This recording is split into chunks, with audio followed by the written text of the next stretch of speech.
How to assess patients presenting with musculoskeletal conditions. Introduction. This article outlines how to conduct a musculoskeletal assessment to help diagnose and manage conditions affecting the musculoskeletal system. It is read by an automated voice, so some of the pronunciations might not be as you're used to hearing them. This series on advanced clinical assessment and interpretation is a practical guide for advanced nurse practitioners who are educated at master's level and assessed as competent to make autonomous decisions in assessing, diagnosing, and treating patients. Advanced clinical assessment and interpretation is based on a medical model, and the role of the ANP is to integrate this assessment into a holistic package of care for the patient. Author Daniel Lethbridge is physiotherapy lecturer practitioner at the University of Hull and former musculoskeletal extended scope physiotherapist. Abstract. A musculoskeletal assessment includes an assessment of the active and passive range of motion, muscle strength testing, and factors such as tenderness and inflammation of the joints. Understanding the key components is imperative for advanced nurse practitioners and other practitioners who are the first point of contact for patients presenting with musculoskeletal conditions in primary care or other healthcare settings. This article provides a basic overview of the components that are used collectively to screen for and assess musculoskeletal conditions. Main article. The musculoskeletal assessment is vital to screening, assessing, and managing musculoskeletal conditions. Understanding the key components that are necessary to complete a basic, competent musculoskeletal assessment is imperative for practitioners who are the first point of contact for patients presenting in primary care or other healthcare settings. This includes the registered nurse working at an advanced level of practice. This article, part of a series on advanced assessment and interpretation skills, provides a basic overview of the components used collectively to screen and assess musculoskeletal conditions. The musculoskeletal system, sometimes referred to as the neuromusculoskeletal system, is a collective term encompassing all components of the musculoskeletal systems of the human body. This includes bone, ligament, muscle, tendon, connective tissue and nerves, as neural tissue makes up part of the musculoskeletal system, and neural issues are common musculoskeletal complaints. As a framework that functions to support, protect, and allow voluntary motion of the human body, the musculoskeletal system is intimately connected to the nervous system which controls it. However, while a comprehensive neurological examination should be part of the objective assessment, along with special neurological tests for differing pathologies, these are beyond the scope of this article. Musculoskeletal conditions account for 30% of GP consultations, and there are an estimated 20 million people living with musculoskeletal conditions. With the introduction of first contact or advanced care practitioners, some of the burden of musculoskeletal management in primary care has shifted from GPs to nurse practitioners and allied health professionals. Musculoskeletal conditions, diseases. The musculoskeletal system, like any other system in the body, is not immune to the effects of disease, injury, or aging. Musculoskeletal presentations in primary care encompass over 150 conditions, including impaired functioning of the osteogenic, arthrogenic, myogenic, and neurogenic systems. These impairments can be short-lived or long-lasting and can quite dramatically impact on the lives of those affected, including their activities of daily living, work, and leisure. Dysfunctions in the musculoskeletal system fall into three general groups: inflammatory arthropathies, musculoskeletal pain conditions, and osteoporosis, and osteoporotic fragility fractures. Inflammatory arthropathies. These are a group of systemic inflammatory conditions, such as rheumatoid arthritis, psoriatic arthritis, and axial spondyloarthropathies, which are characterized by joint pain and tenderness, inflammation, increased temperature, and significant early morning stiffness of greater than 30 minutes. In the UK, rheumatoid arthritis affects over 450,000 people, while around 220,000 people have axial spondyloarthropathies and 190,000 people psoriatic arthritis. Musculoskeletal pain conditions. Musculoskeletal pain conditions are a group of disorders such as lower back pain, osteoarthritis, and tendinopathies, tendon disorders such as strains, tears, or degenerative changes. In the UK, approximately 11 million people are affected by lower back pain each year, and 10 million people have a probable diagnosis of osteoarthritis. Osteoporosis. Osteoporosis is a condition affecting the skeletal system and is characterized by a reduction in bone mineral density. This leads to deterioration in the microstructure of the bone, increasing the susceptibility of the bone to fracture. Osteoporosis affects approximately 3 million people in the UK annually, with around 500,000 fractures a year occurring due to osteoporosis. Musculoskeletal assessment. A musculoskeletal assessment is a systematic approach to screening a patient presenting in clinical practice with symptoms believed to originate from a musculoskeletal source. This type of clinical examination is fundamentally based within the medical model of care. A basic musculoskeletal screening process is used to identify any underlying musculoskeletal source that may be responsible for the patient's symptoms by examining and testing various components of the musculoskeletal system and specific aspects of the nervous system. The key aspects to the musculoskeletal assessment are gaining consent, subjective interview, objective examination and clinical reasoning process. Gaining consent. Obtaining consent in healthcare is a legal and ethical requirement and involves explaining to the patient the various components of the assessment so they are fully aware of what you are intending to do and why you are doing it.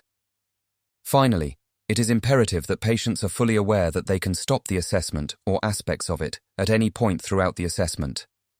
Subjective interview. The subjective interview should from the outset be patient-centered and actively involve the patient in decision-making along their journey. Identifying patient expectations, goals and preferences are all essential to musculoskeletal assessment and management to ensure patients' personal preferences and values are respected and taken into consideration throughout the assessment and management process. This collaborative approach has been shown to give better patient outcomes while also being more cost-effective than a non-collaborative approach.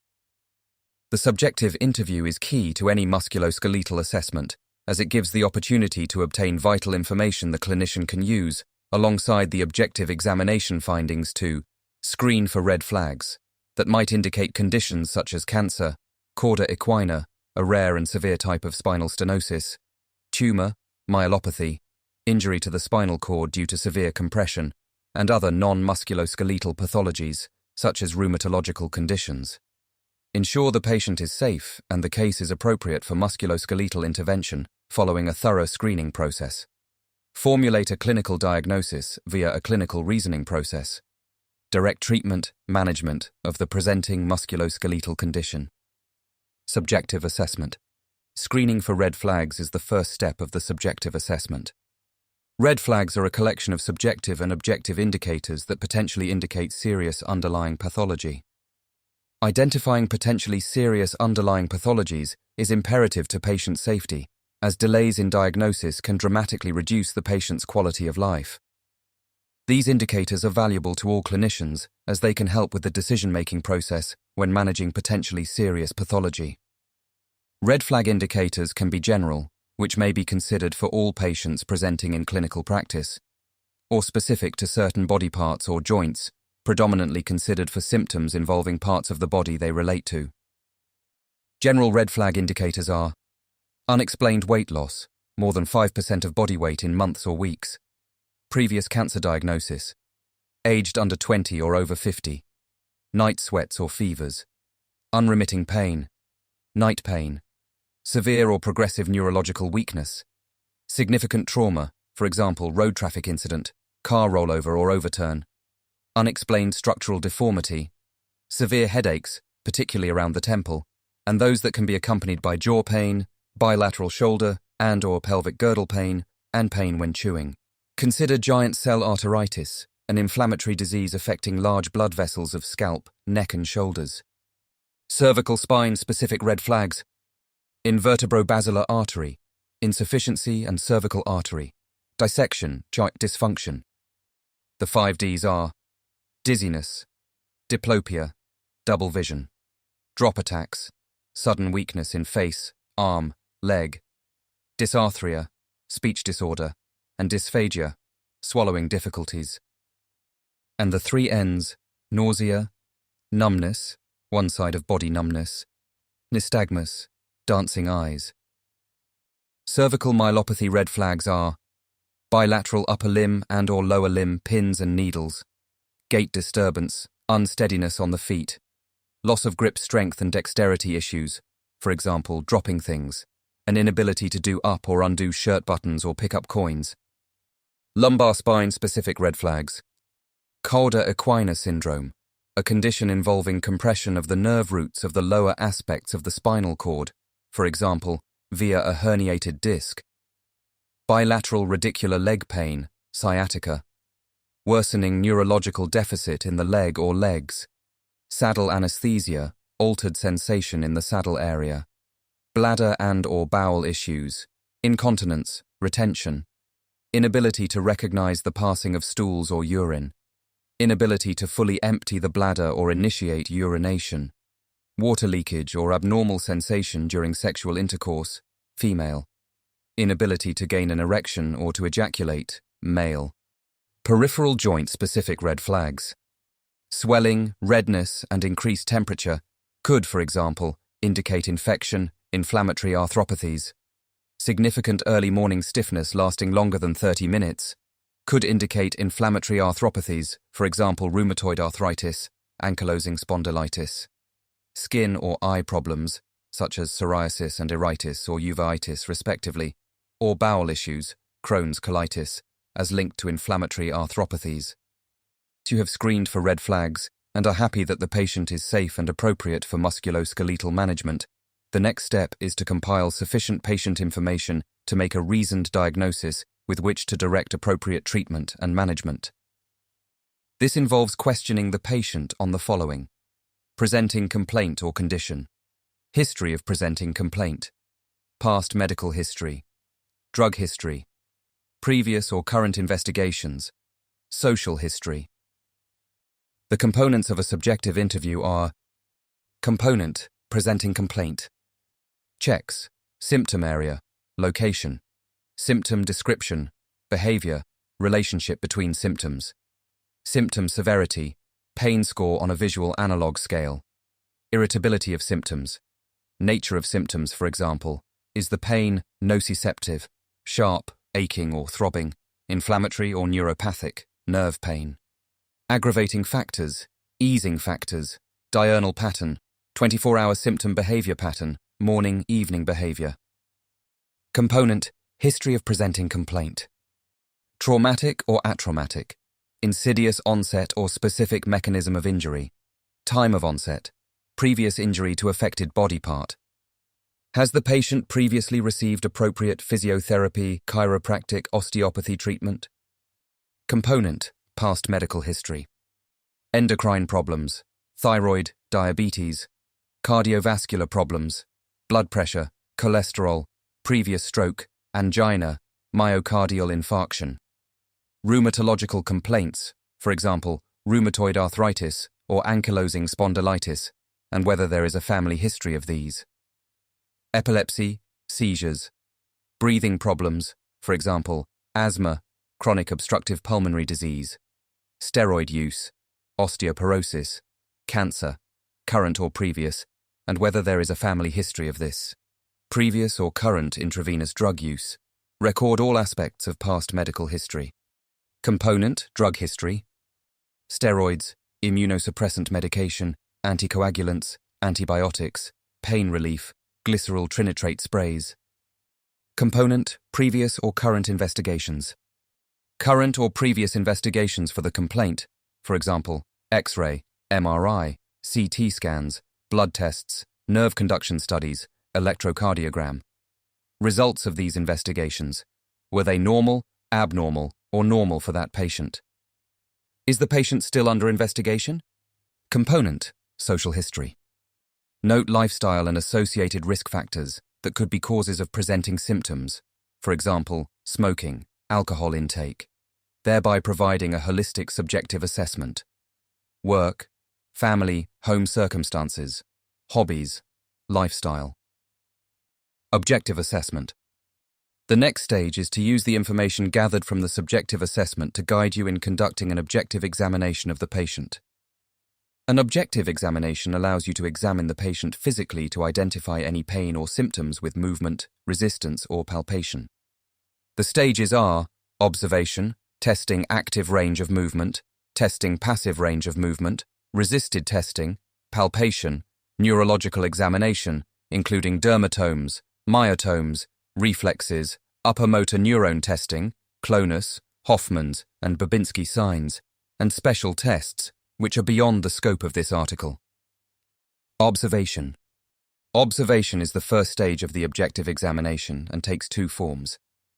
1.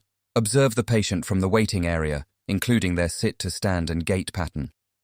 This may give clues as to the presenting problem, as well as indicating performance of some functional tasks. Assessing gait can help identify issues such as antalgic behaviors, disrupted walking pattern usually pain-related, foot drop, foot uncontrollably hanging with toes pointing down so toes scrape the ground when walking, high stepping gait, often associated with foot drop, raising the thigh more than usual when walking, as though climbing stairs, which may cause the foot to slap down onto the floor. This may be a sign of an underlying neurological condition. Trendelenburg gait, appearance of swaying from side to side when walking, with the affected hip dropping down due to weak hip abductor muscles.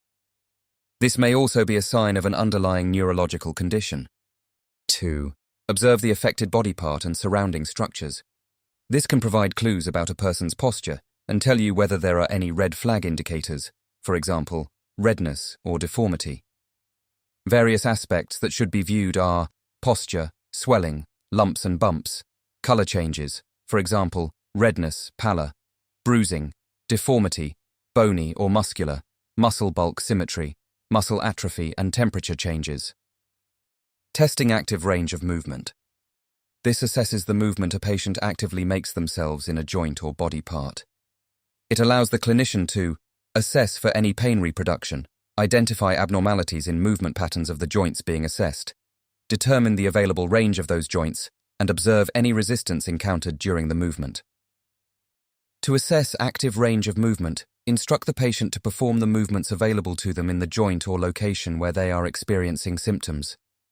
Record any pain response and the quality and degree of movement available. Testing passive range of movement. This is an assessment of the movement available at a joint or body part that requires an external force rather than being performed by the patient. Passive range of movement is predominantly assessed by a clinician physically, taking the joint or body part through the range of movement without any active involvement by the patient. This allows the clinician to determine the range available at a joint or body part, both restricted or excessive, ascertain whether there is any reproduction or reduction in symptoms, assess the end feel of the joint, hard soft tissue approximation.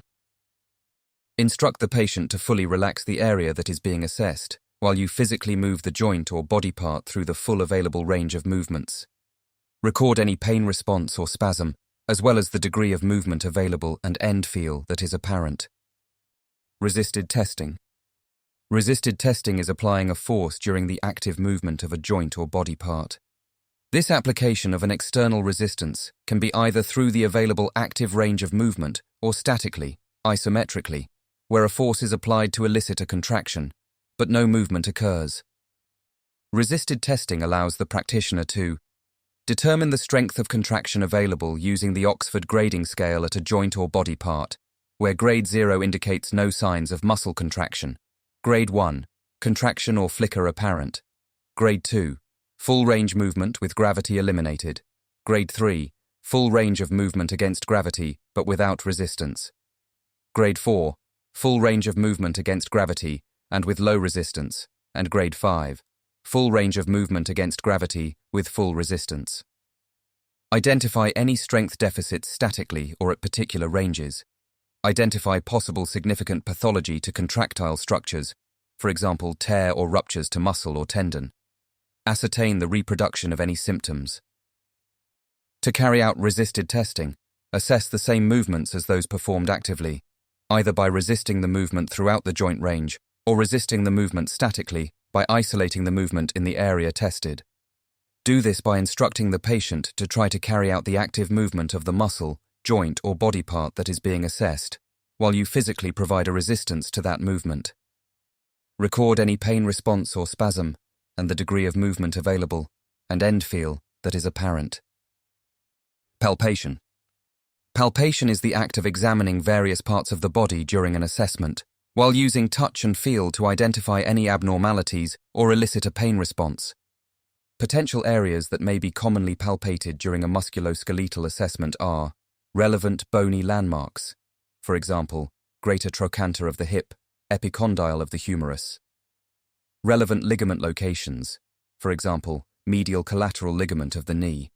Relevant myofascial locations, for example, muscle bellies or tendons, and pulses, if indicated. Neurological examination. A comprehensive neurological examination should form part of the objective assessment, along with various special tests for differing pathologies. As previously highlighted, however, these are beyond the scope of this article. Clinical reasoning process. Throughout the musculoskeletal assessment, you will need to use a logical clinical reasoning process to piece together information from the subjective interview with information from the objective assessment to determine an underlying diagnosis. Consider the signs and symptoms that have been reported, onset of symptoms, location and description of the symptoms, and associated risk factors for any differential diagnoses for the affected body area. Use this information, along with any objective signs, to identify a diagnosis for the presenting complaint. Once you have the diagnosis, you can then use it as a basis for your decisions about appropriate treatment and management. Conclusion. A musculoskeletal assessment involves a detailed evaluation of the patient's subjective history alongside a thorough objective examination. Throughout the assessment, a logical clinical reasoning process is needed so that you can piece together the different components, give an accurate diagnosis, and direct treatment and management. This article, and other in the series, with full references, illustrations, tables and sources, can be found at nursingtimes.net under the category Assessment Skills. Thank you for listening.